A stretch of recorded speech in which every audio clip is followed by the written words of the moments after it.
Bismillahirrahmanirrahim. Assalamu alaikum. My name is Hassan and today we are going to add photos to our video InShot.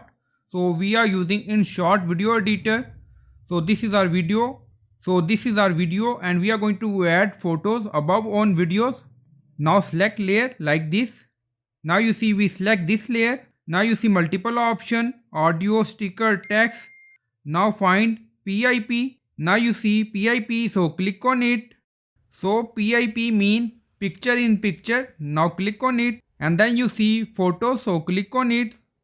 So we are going to add photo and then photo add on video. If you want you can resize it. Now you see by using this arrow.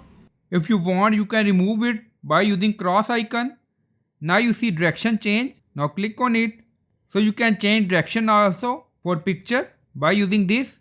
So I hope you like this video. Please like, comment, share, subscribe. Thank you for watching.